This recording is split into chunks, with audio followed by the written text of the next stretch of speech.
So now let's take a look at our model. So the model here is basically what we talked about earlier. We have a convolutional layer that's 3 by 3. So this is telling us the grid that we're going to use in that convolutional layer.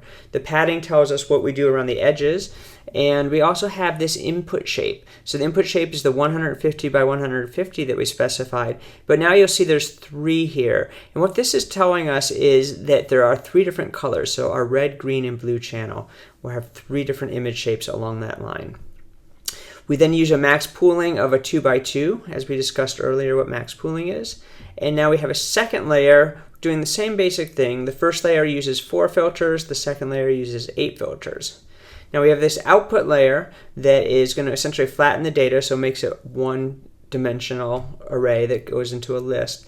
And then we have 32 dense node layer and a 4 dense node layer at the end. Now remember, this last layer here, the 4-layer node, has to correspond to the number of options that we have. Since we have 4 options in our model to classify, we have a final layer that is a 4-node layer. So now we're going to run this step here.